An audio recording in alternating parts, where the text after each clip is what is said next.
McCreevy is an Outback trucker and a lifesaver. In charge of a rig worth $2 million, a mobile heart clinic. This is preventative medicine at its best, I think, because it's taken the service where it's needed. At the top of Western Australia, the ancient landscape of the Kimberley is one of the world's last wilderness frontiers. The sun-baked town of Kununurra is the gateway to this vast and remote region. Kununurra is really, really hot, 45 degrees, 100% humidity all day. As the temperatures soar, bushfires threaten. I'm not looking forward to the next few weeks rattling up and down that climb route, I can tell you. Husband and wife trucking team Nick and Joe Atkins Let me know. Oh, I'll go now. Hey, I'll be... are about to embark on a dangerous trek north, carrying a very special cargo.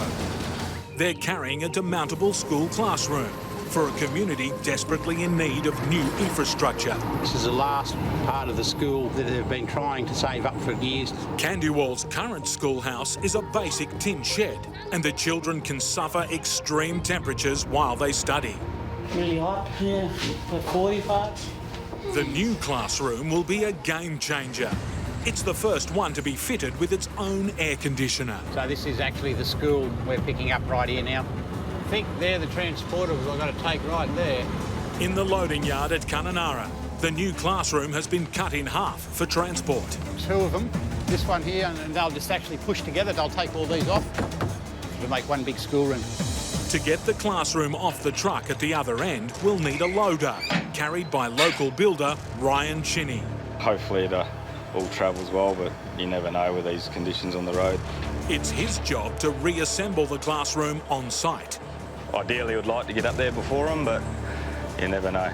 We've got the dongers, he's got the fork, so we both need each other. The loading of the classroom requires precision This end, this way. and accuracy. Yep. Pretty good. Oh, just Geordie. Yeah, I can see it. Yeah, it's fine. With the wet season fast approaching, time is their enemy. Rain's coming in. There's already been rain up where we're heading now, like 10 days ago, and a cattle truck got bogged. Joe drives ahead in the ute to spot trouble before it bites them. We're on it. We're on the road, going. Let's see how far we get. It's easy driving as they pass over the Ord River Dam. But Nick's joy is short-lived. The heavy load turns onto the notorious Gibb River Road. The road turns to dirt just here, and it's dirt from now on. Of sheer foam and punishment. Just hot weather and rough roads all the way. But she's just about dried up now. This is dangerous terrain for a fully loaded road train. I'll just pull up here and fill a water tank for a bath tonight. Nick needs to be careful. He's in crocodile country. I wouldn't like to be paddling around the water and having a few beers sitting in there. You might end up with a croc chewing on your leg. Yep. It's salty. I'm not having a bath in salty water. And all them little bumpy things over there, that's what we've got to look forward to. I'm not looking forward to them at all, actually. The Gibb River Road is a corrugated hell. Hundreds of kilometres of inch-high ridges cover the track, shaking Nick and his load to pieces. The precious air conditioner is suffering under the rough conditions of the road. You know, we've been sitting on the back here all day, and these tiny little tin plates. Because it's broken and flaming mounts off there. Just going to undo these and loosen them off and jam a bit of rubber on that. The classroom air conditioner has taken a hammering from the rough road, but Nick's bush mechanic skills save the day. I'll lift that, and so you can slide it under there. Straight under this beam, I want it sitting on that beam there. I don't want to push this up too high, otherwise I'll break all these pipes off. Beautiful. Yeah, just take a little bit of vibration out of these mounts here, because she's slowly rattling apart. It's heartbreaking to be the receiver when you get your end product and things broken. Like, yeah, you feel awful. If that's all the problems I have all the way up, I'll be pleased, very pleased. The corrugations are slowing the truckers down, and they're worried about the other truck being driven up separately by Kununurra builder Ryan Chinney, carrying the forklift needed to unload the classroom. I heard on the radio there's a massive wildfire out of control in Kununurra there at town, and right where the builder's yard is, so it might get delayed and held up, so I don't know, hopefully they're all right. Well, if the builder doesn't turn up when we're on the road to Mitchell Plateau, you know, I'm going to have to sit in there waiting for him. With no sign of the other truck and temperatures hitting 40 degrees, Nick and Joe take time out. Last bath for the next couple of days. Washing off the road dust in a freshwater creek. It's not just the truckers who get to play. But the moment of relaxation is short-lived. A few little obstacles across this creek here. Got a big bloody limb sitting up just up here. Trees and crap all over the road. At a dangerous creek crossing, low-hanging trees threaten to damage their cargo. Got a bloody tree stuck in that dongle. When trouble visits way out in the bush, Nick resorts to the best tools available. His bare hands. Bit of pruning, hopefully. And that's the only tree I have to get up and pull down.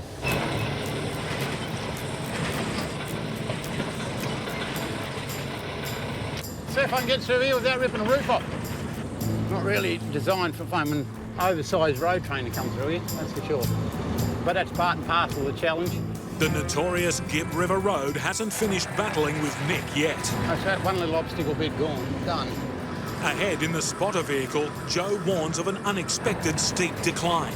We just do that first big jump up now, so I'll just pull up here and wait for you to catch up, and then I'll just pull off any traffic that's coming.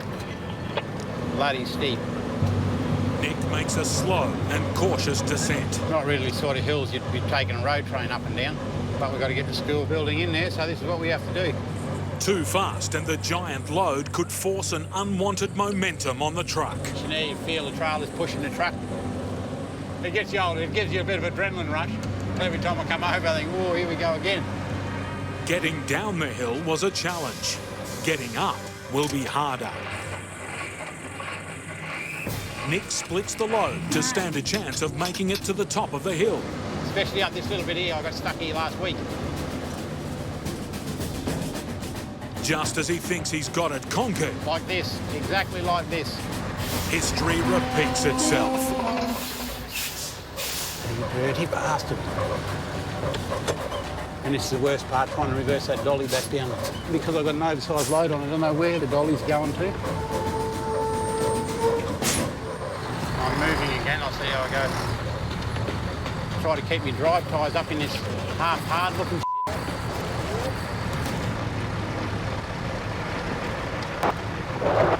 No, I don't think I'm going to get up here. I'll hook that Hilux on the front of it and it'll give me an extra little bit of helping hand. I hate this stuff.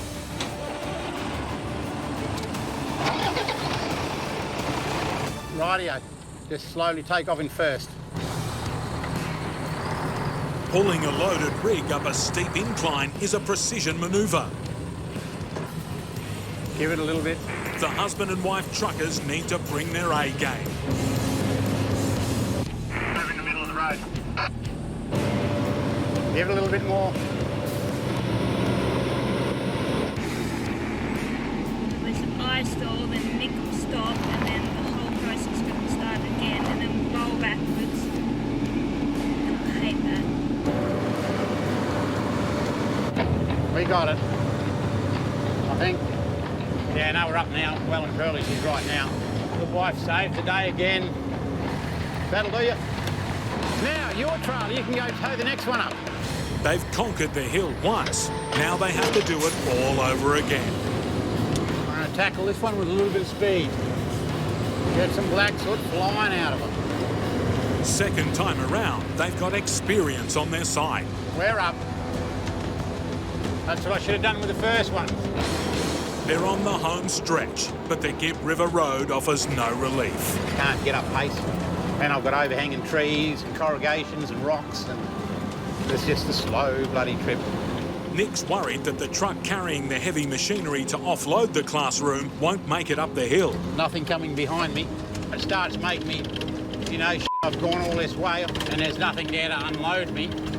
You know, that means I've just got to sit here like I'm stuffed. I can't do nothing else. Here we go, Candywell community. In Candywell, the community are happy to see their new classroom arrive safely. Hey, how you going? Yeah, Nick.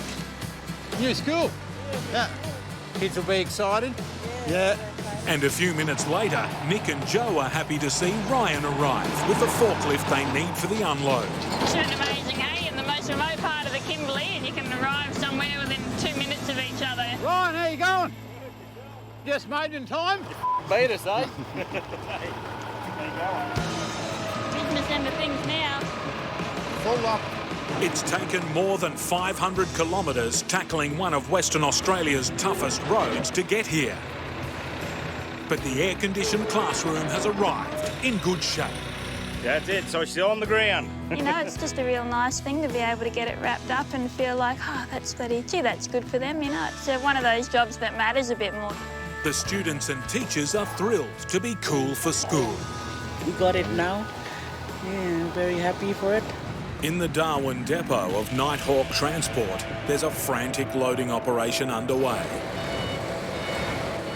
Last one just going in now.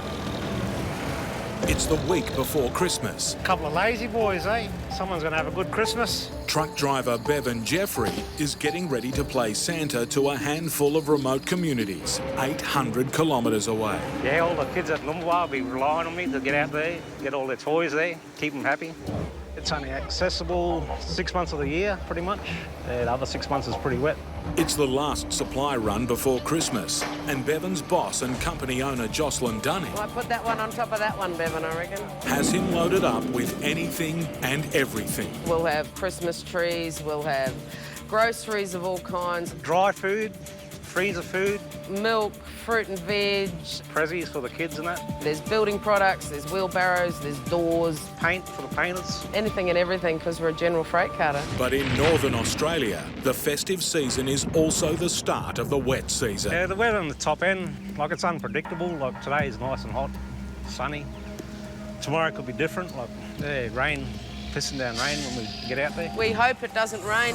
Worst case scenario, if we got a major downpour, he would get stuck out there, and if we had to get the truck out, if we thought it's not going to dry up in a couple of weeks enough to get it out, we would have to pay for it to come out on a barge. And it could cost us anywhere between 50 and 100 grand to get that truck out.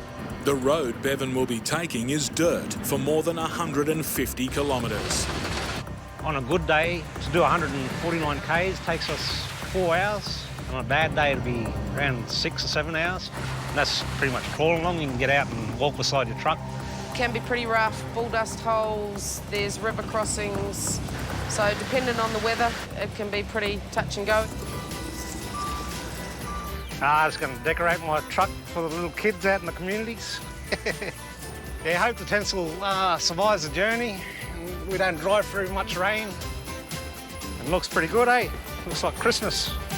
Fueling up isn't a quick job either. Fridges hold about 200 litres each. Bevan needs enough to get him there and back. Yeah, the prime mover holds 1,800, so it's at 2,200 litres all up. They're putting on pretty much $3,000 worth of fuel, yeah, to do this trip. By the time he heads off, the clouds have darkened. There's a few big storms up ahead. It looks pretty fierce. Could rain any time, I reckon. Bevan has his own family to play Santa to, but if the sky keeps turning black, he may not get the chance. Might not get back home for Christmas. Might be stuck out there for a week or so. A violent tropical storm is bearing down on road train driver Bevan Jeffrey. There's a few big storms up ahead. Doesn't look good. Yeah, pretty fierce. If conditions get any worse, he'll be forced to pull over, putting him behind schedule. Yeah, this time of the year, like December onwards, the next 3 or 4 months, it's like real hot and builds up out in the bush a lot. And the rain can come from pretty much anywhere.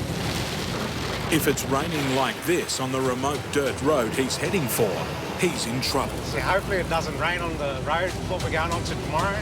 It's just all dirt and a lot of black soil. At the company depot in Katherine, Bevan's seen out the storm.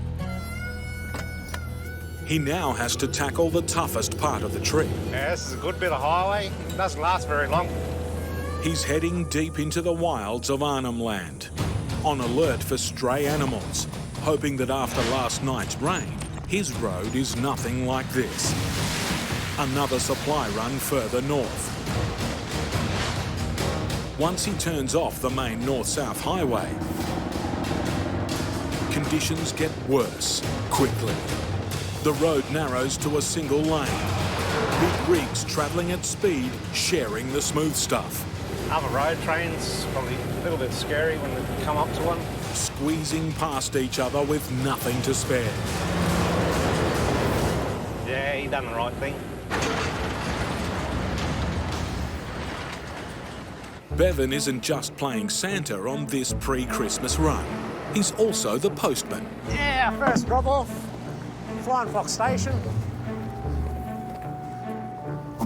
It's so remote, he just leaves the delivery out in the open by the side of the road.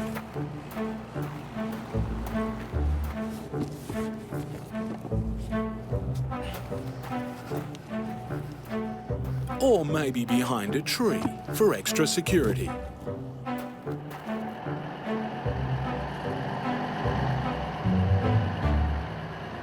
Bevan's next challenge is a notorious river crossing. There, you've got to make sure you call up before you approach it. Manoeuvring his oversized rig across a long, narrow and submerged causeway. It's really slippery. You've got to slack your gear before you get onto it. It's a river you don't want to get stuck in. All the trucks are parked up there, we'll let you through. Oh, yeah, thanks for that one. The submerged causeway is slippery and narrow, A trailer could easily tip over sideways. demanding caution in a regular vehicle. Extreme caution when you're navigating a road train. If you do slip off, you'll be stuck here until after next wet season, I reckon. And a stuck truck could be the least of your worries. The river is home to saltwater crocodiles. The most famous in these parts is this 8-metre monster, christened Old Charlie, one of the biggest crocs ever seen. Thought by locals to still be lurking somewhere in the depths. Yeah, they stay pretty well camouflaged. It's pretty hard to see until they're biting you.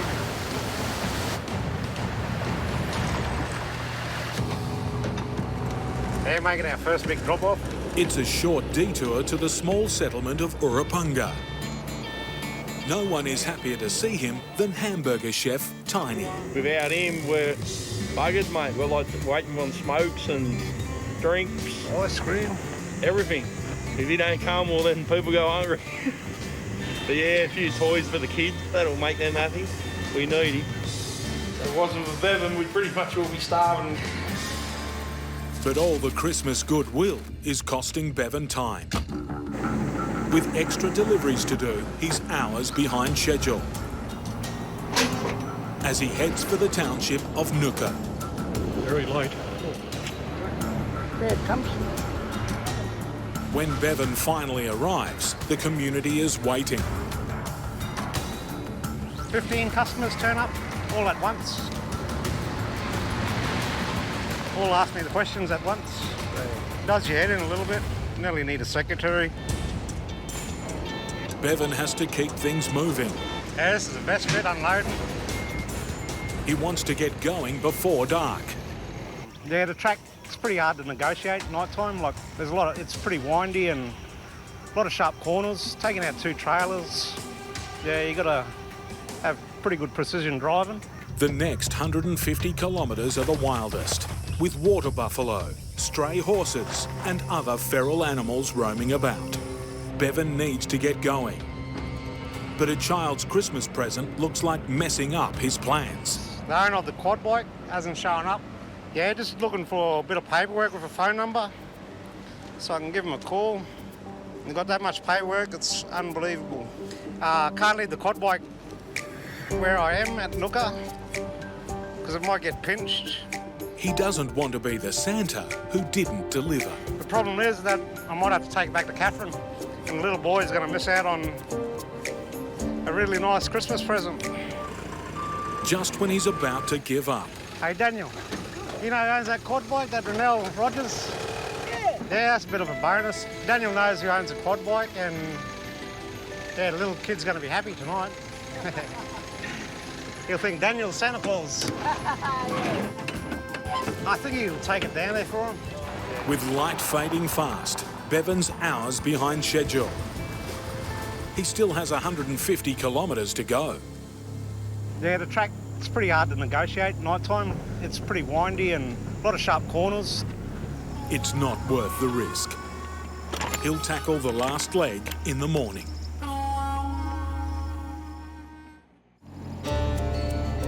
Even in daylight, it's slow going. Yeah, you've got to have a bit of patience. This last 150 kilometres can take a day to travel. If you don't run into any trouble. Yeah, the bull dust, it makes life pretty tough. Pretty much like talcum powder. Drive through it and yeah, it just puffs up. Makes the visibility poor. Wherever you pull up, see a water hole and that, go wash your face and that. There's more than likely be a crocodile in it. Yeah, so it's not a very good idea to go near any of these water holes out here on this road. They've all pretty much got a saltwater crocodile in them. Bevan's now a day behind schedule. Yeah, I had to slow right down now and yeah, just hope the road don't get any worse than this. Yeah, could be behind time again. And the people of Numbulwar are starting to worry this last delivery before Christmas isn't going to happen. All there's a heap of people here. Yeah, we were expecting the truck to come in yesterday, but obviously it didn't turn up. Well, I've got 5 blokes here painting. It cost me a small fortune to keep them here, you know, as they've got no gear to paint with. Don't help, does it? I absolutely need the Christmas presents for the little children, because if they don't have them and we leave today, they're going to cry. Down the track, it's rough going. Bevan's not making up any time. Until he gets a Christmas present of his own. A grader smoothing the road. Travelling well, getting a couple of bumps out of the road. Ah, you've done a pretty good job back there. Ah, nice. Yeah, thanks, mate. We'll catch you on the return. Yeah, too easy, mate. Yeah, well, the timing couldn't be better. Been bouncing over this road all year.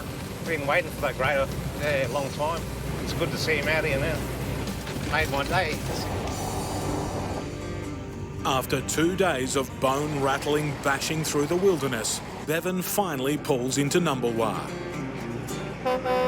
A day late, but it smiles all round. Oh, wonderful. That stuff's here. Yeah. Beauty, brother. Yeah, I think everybody's happy to see me. I'm getting the last bit of gear before Christmas and... Santa's arrived, and Christmas can proceed in one of the remotest places on Earth. Very, very happy to see the truck. Hopefully there's 6 boxes there. Right? Yep. Lazy boys are ladies' present for Christmas. I'm just doing the delivery. I'm Santa Claus. Wouldn't be much of a fun Christmas without nappies. Feel very satisfied today. Like, got into Numbulwar and everyone got their stuff, what they've ordered, and seeing the smiles on their face, and it made me happy to make them happy. And now I can go home to my lovely wife and kids and yeah, enjoy Christmas myself. Corey Chapman is carefully preparing for a gruelling 3-day Outback run. He's carrying one of the most volatile loads there is. Carrying petroleum products or fuel. We've got a lot of diesel and a bit of petrol, but it's pretty dangerous doing it. So hopefully we should have a pretty good run. Corey's been driving fuel tankers for 6 years. It's his job to deliver to some of Australia's most remote roadhouses, cattle stations and communities. On this trip, he's also supplying a team of dam builders working out in the desert. Trouble is, no one's 100% sure where they are. Have a yak with Normie, Banner Creek. He'll give you a map how to get out there. No worries. The job comes with huge responsibility. Customers are depending on Corey to reach them before supplies run out. Without fuel, there's not much can happen. On board his 50-metre truck, there's enough fuel to run a family car for 45 years. To be around 100,000 litres of fuel on all up between all three trailers. It is a lot of flammable liquid, so yeah, just got to be extra careful with what we do. Anything can happen, especially with petroleum products.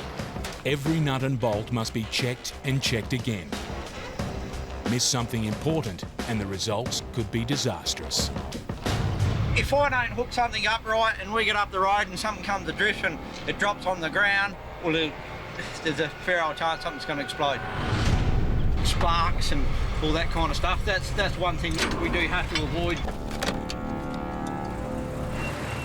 Fully loaded, his truck weighs in at more than 100 tonnes.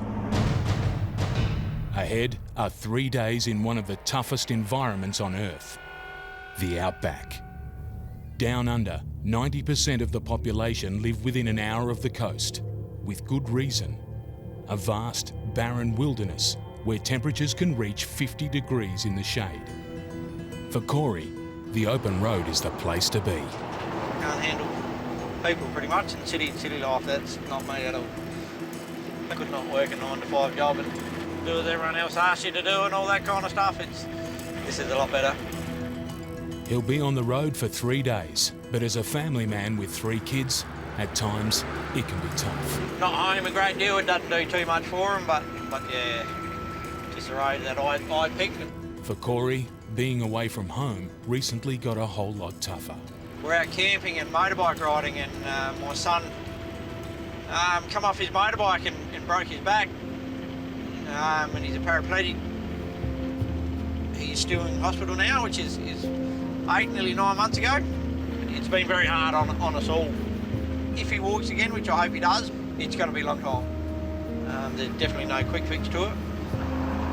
Very strong little boy.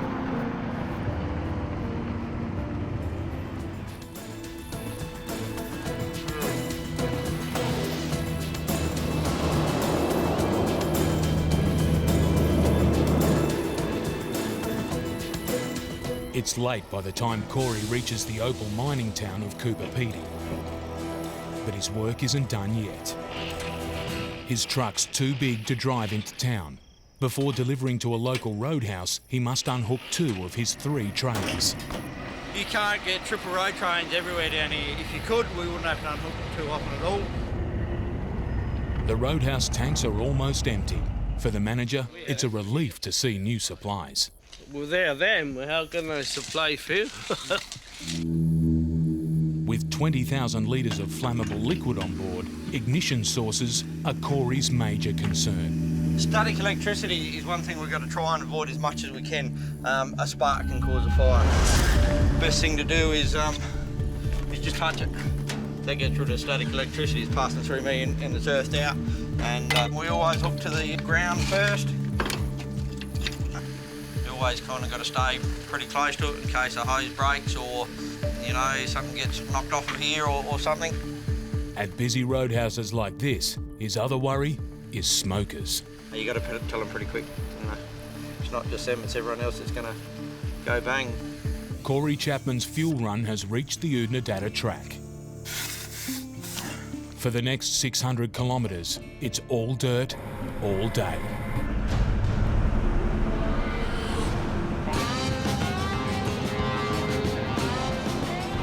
He's en route to one of the icons of the Australian Outback. At the Pink Roadhouse in Oodnadatta, Corey's delivering vital supplies to owner Lynn. There's only the one tank. Yeah, no worries at all. Yep. No worries at all. Right to go. We'll get into it. Thank you. As well as supplying the locals, the Roadhouse has become a tourist attraction. It started off with the Roadhouse, but as you can see round, there's the pink Volvo, there's a pink canoe out there. No, people don't expect to see a pink Roadhouse in the Outback, so. But its survival depends on fuel deliveries.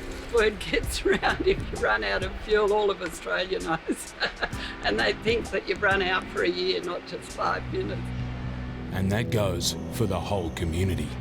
We supply the police and the hospital with their ambulance, and if we run out of diesel, you know, it could be life and death for someone. In the Outback, Every fuel delivery is vital. By night, Corey's made another 3 stops. One more for the night. But to stay on schedule, he's decided to push on into the night. I did about 6:30 this morning, 7 o'clock now, so time I do this next job, it'll be about 9:30 and that'll be about the end of the day, I think. It's a dangerous combination. Pitch black and a narrow dirt road.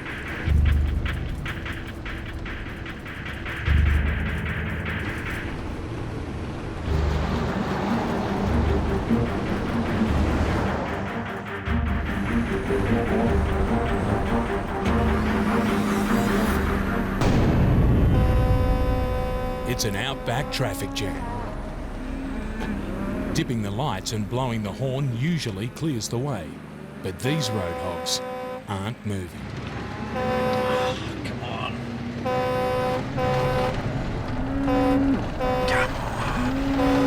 After getting gridlocked by cattle, Corey Chapman is back on the open road. His next stop is hard to miss. Anna Creek is the biggest working cattle station in the world. At 6 million acres, it's larger than the country of Israel. Corey wants to make his delivery as quickly as he can.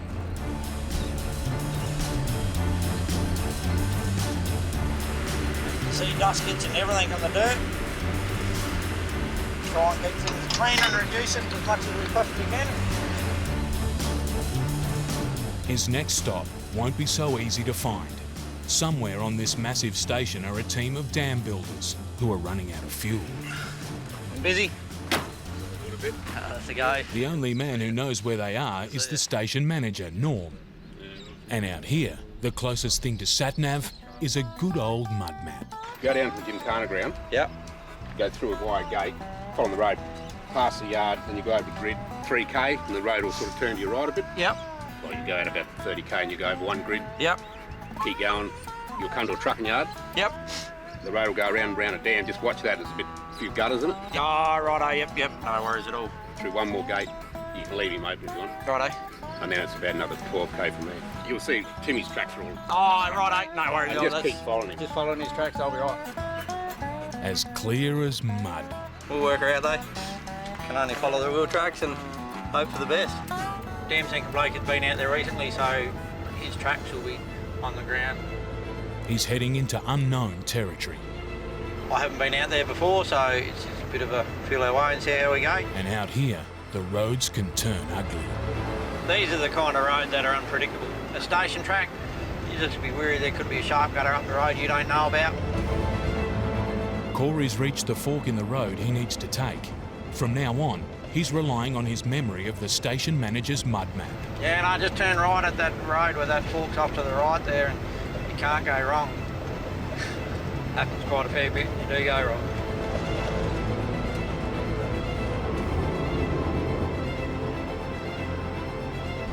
Ahead, there's a barren landscape as far as the eye can see. No landmarks, no signs, nothing. All Corey has is instinct. You kind of get a bit of a gut feeling if you think you're not on the right road. Temperatures are into the high 30s. It's a dangerous place to get lost. 24,000 square kilometres. She's a big area.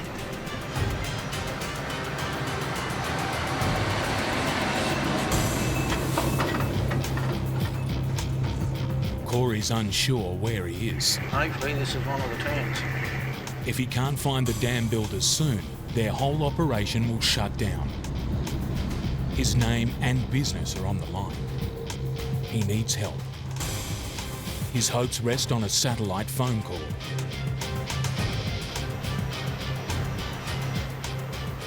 Tell me every time you want to use a bloody sat phone. How you going, boss? Might just keep sneaking along. It's good news. He's right where he should be and can get back on the road. Or what's left of it. That's where you break axles.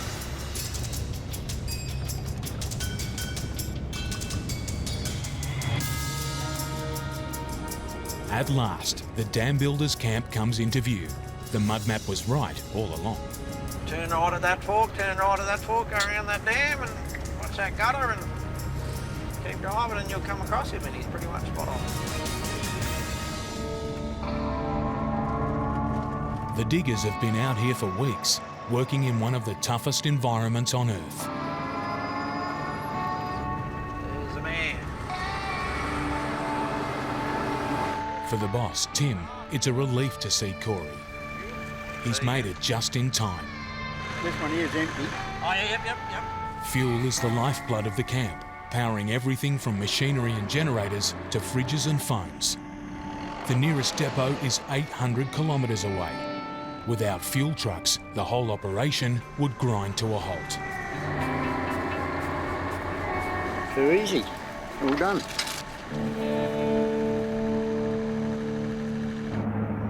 It's been another gruelling run, but after 1,500 kilometres, it's finally time to head for home. He's journeyed through some of the toughest terrain in the country, to the edge of the map and beyond. But for Corey Chapman and those whose lives depend on him, what matters is the job's done and the tanks are full. Barnsley's specialty, search and rescue missions deep into the Simpson. First thing they think is, oh hell, how am I going to get out of here? But at least help is around. His secret weapon, the Man. An ex-German army truck that's been modified to go where others can't. Got a heart of gold though, this truck. What it's got is a heavy-duty 13-litre V8 265 horsepower engine. And it's about to be put to its ultimate test. Like 170 k's from here. 3 men are stranded in the desert, and only Barnsley has the gear and the know-how to find them. It's got a broken axle, I reckon, in a Land Rover.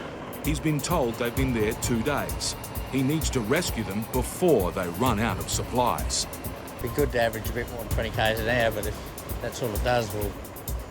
But as he gets ready to leave, now a howling wind is blowing across the desert, shifting sand dunes and hiding tracks. Yeah, I've got to make the car stay on there. It's rough, it's slow. Barnsley's job has just got a whole lot harder. We're out of here. It's 4 a.m. in Birdsville, Queensland. Barnsley has a serious day ahead of him. Oh, well, we're heading off. 5 hours earlier than I'd like to be awake. He's got to climb a gigantic 40-metre sand dune. So notorious, it's got its own name. Well, we're just in Big Red now, so this is the start of the sand hills. And if I can leave my tyres up, I do. But it might not go up here, you know. Strong winds have pushed the sand around, making the dunes softer and boggier. That lip on the top of those sand hills blown up from that half dust storm yesterday.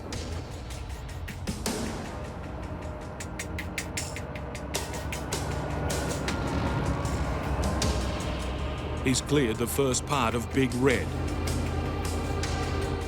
But a steeper hump is still to come.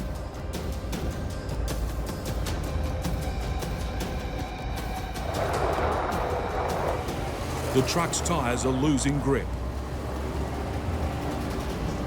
That's the end of us. Round 1 to Big Red. Soft down the top, that's from the wind. Blowing up the yesterday. He'll have to let his tyres down and hope that'll give him the extra traction to get over Big Red. But with low air pressure, his tyres are at greater risk of puncture. Gives a bigger footprint, you know, in the sand.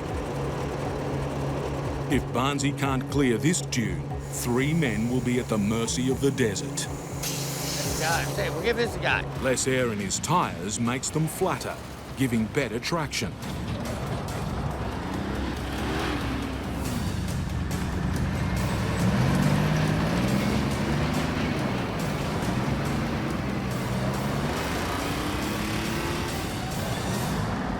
This time, he makes it. That's all right, but that's no fun. But there's plenty more to come. It can't run up a sandal quickly, it just climbs every hill. After lost time on Big Red, Barnesy wants to push hard. You gotta realise it's rough, pretty rough out here. His biggest weakness are his tyres, especially after he's let them down. These tyres worry me. If there's any tree roots sticking in, cuts the sidewall, that's it, it's all over. If Barnesy gets more than 2 flat tyres, he's finished. I only got 1 spare on the thing. Sometimes you wish you had 10. But each tyre is worth $1,600, a crippling running cost.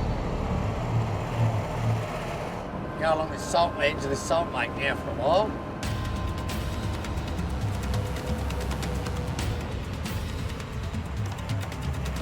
Right back into these sand hills. 160 k's from Birdsville now, and it's fairly remote. Can't come out here real prepared, otherwise you might get stuck in the desert, you know? For drivers stranded out here, Barnesy's their only hope. Most people are pretty happy to see you. Looking for this bloke. We're looking for this bloke now, around about where he should be. And what I usually do when I start getting close, start looking up these gullies in case they've just driven up there to camp, you know?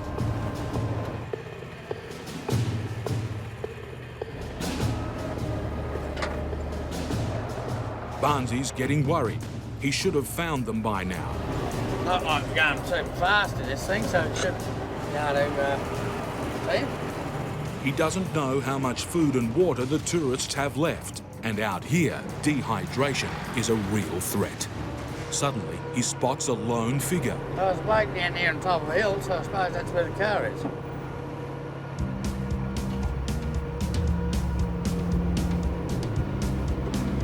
What are you waiting for a ride, mate? How are you? Good. I'm Bill. Bill, how are you, Bill? Hello, Barnesy. How are you going? Good. Just over that rise, down the bottom and on the right-hand side. No worries. We're over here, just over this hill here, somewhere on the right area, and everything's right.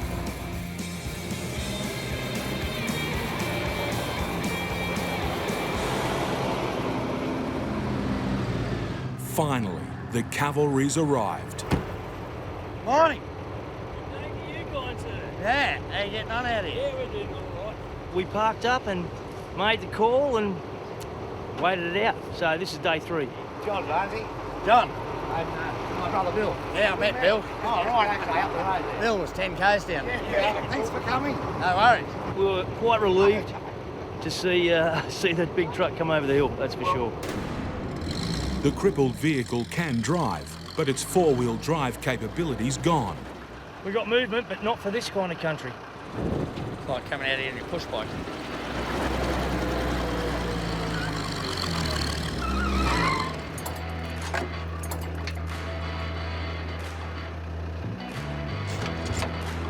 The Land Rover weighs 3 tonnes.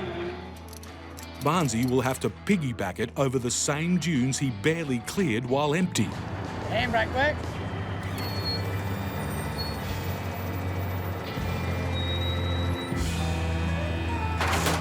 To make it back, Barnesy will have to adjust his air pressure. This time, he pumps his tyres up to handle the extra weight. What about 50 of these now? But now he runs a much bigger risk of getting bogged.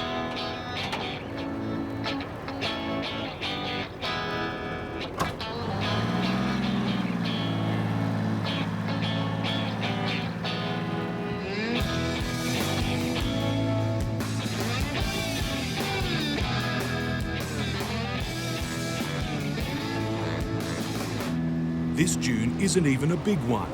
Might get over here. But the extra weight is pushing Barnesy's truck to its limits. It's off. 13 litres of V8 power might not be enough for this heavy hitchhiker. Give one more go. If he can't make it over this dune, he may need to leave the $50,000 Land Rover behind.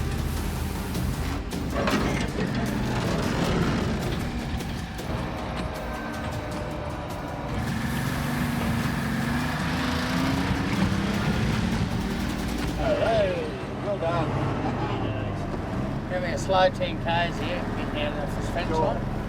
Just pretty rough on the car on the back.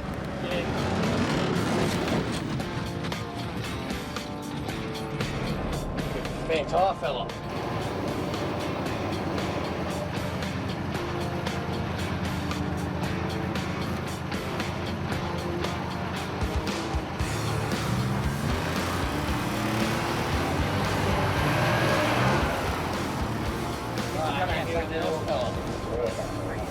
Corrugations, etc., just bounced off the gas cylinder and it's hanging over the side here. So we're going to put it in the back seat. It'll be a lot safer there. Well, nothing else that can come off, Barty? Sure, it's right now. That's the whole Land Rover falls off. I can keep driving if it does.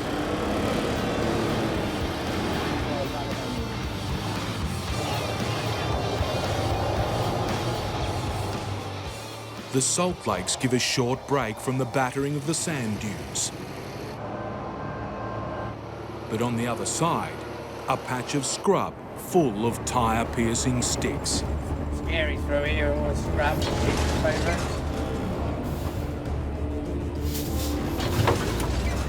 Okay, possibly wrong. Barnsley's tyres make it through. What do you reckon? Is that, put that dent in that door, did it? But the trees still get him.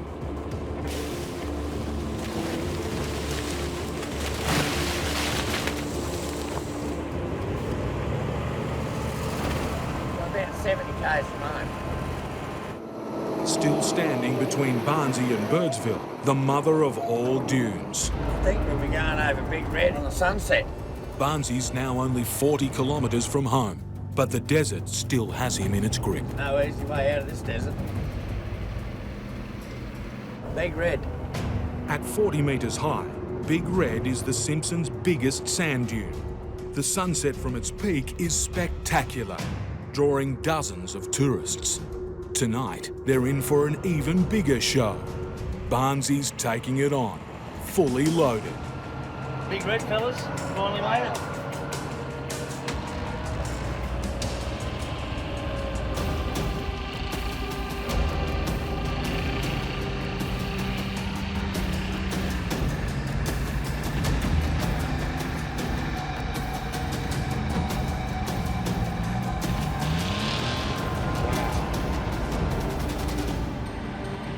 Mission accomplished.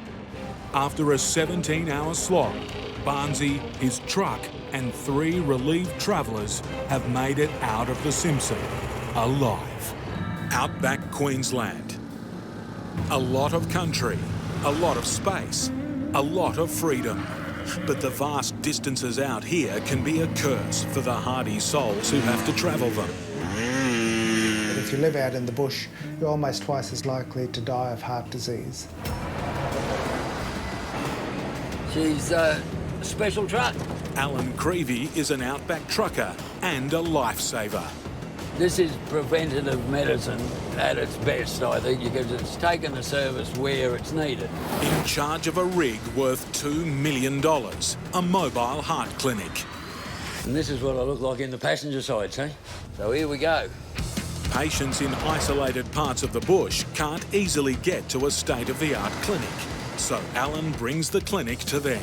If that doesn't work, panic. Light a candle. Alan doesn't do the dirt, but he definitely does the distance. People just don't realise how big a country we're living in. Alan's responsible for the safe transport of delicate, high-tech medical equipment worth hundreds of thousands of dollars. People's lives can depend on it. It's an enormous responsibility moving this around. You know, at the end of the day, you're not hauling around bales of hay. It's a $2 million rig at the back of that prime mover.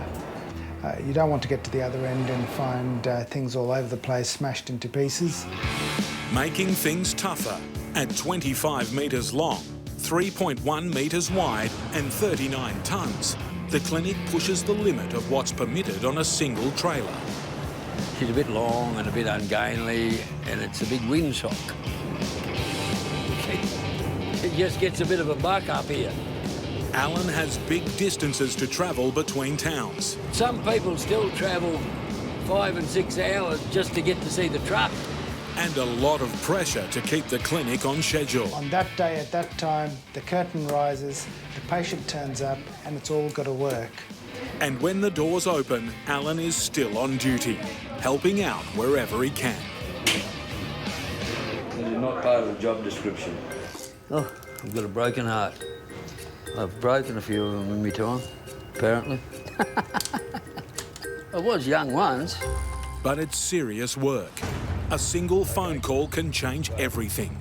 We've got a call from the doctor to say that the flight's delayed, so that changes our plan.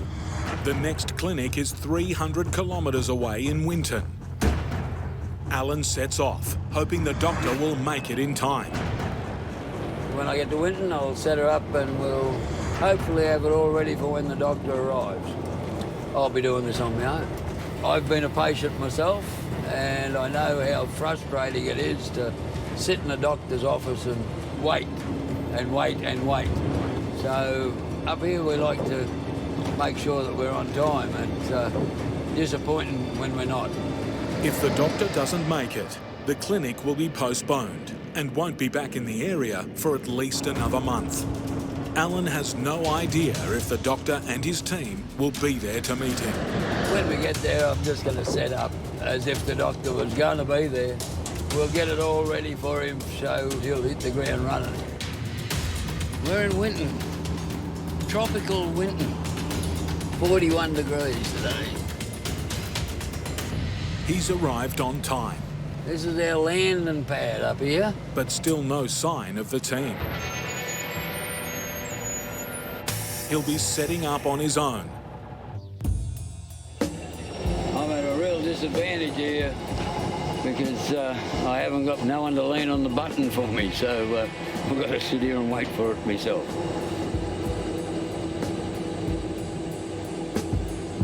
Okay, I shall drop these legs. I can remember when I first started, I used to panic every time I looked at the setup because I hadn't done it before, I suppose.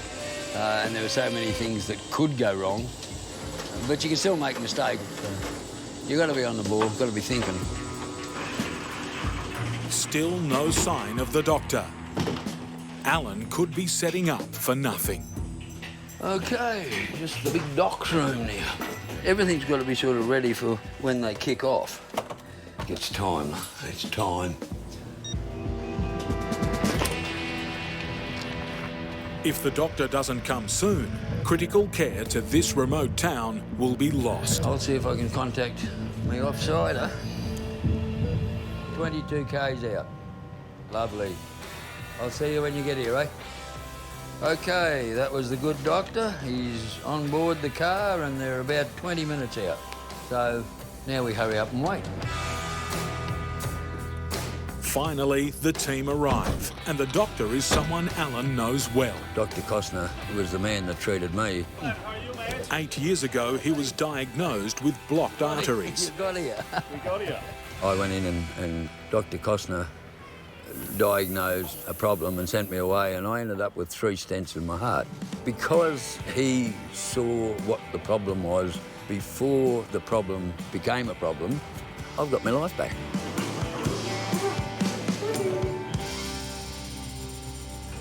When the clinic's over, Alan's back on trucking duty, getting ready to make the next leg of his journey.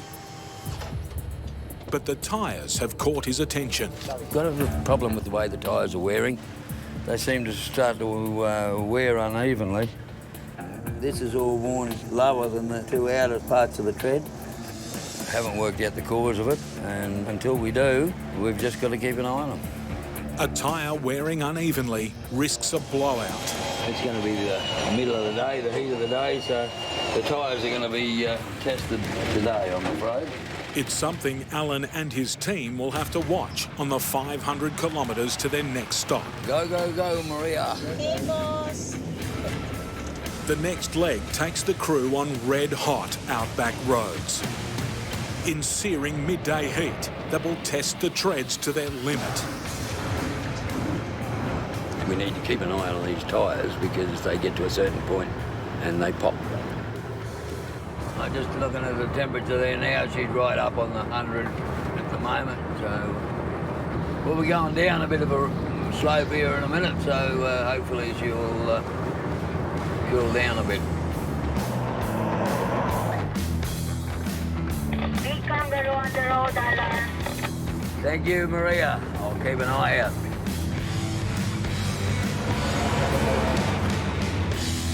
The blazing heat makes Alan cautious. With a $2 million specialist trailer to protect, he's slowed right down, putting them behind. We're running late, unfortunately. I would say we'll have patience waiting for us. Hopefully not too irate. They're possibly sitting there wondering whether or not we're going to turn up at all. At Charters Towers, Alan's under pressure to set up fast.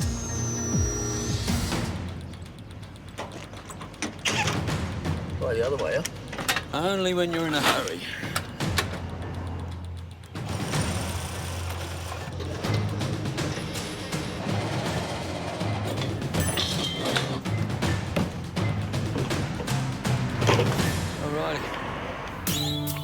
Also waiting at this stop, Bill McColl, who's brought along his father, Alan. Well, he's 99 years of age and everything, and it's a big help, keeping things on track. G'day, mate. How are you? They're typically grateful clinic patients You just stand back a little and who've come a long way to see the heart doctor. Hour and a half drive, lots of time, big expense.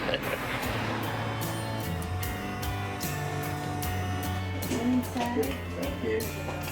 Alan, how have you been? You've got a big birthday coming up, I hear. So tell us, what's your secret to get to 99 years without major problems? And don't tell me it's a bandy rum every evening. Look, I'm quite happy with everything. Tika is working exactly as it should. Oh, that's everything. I'm gonna tell you that's good. Look, apart from his osteoarthritis from working hard all his life, his heart is probably as good as yours and mine, believe it or not. And, you know, from a heart point of view, he could live for another 100 years. All the best for Christmas. Hey, Alan. Merry Christmas. Okay. It's great to see this service go out to the bush, and young fellas that normally wouldn't come to see a specialist are coming to see the truck because it's there.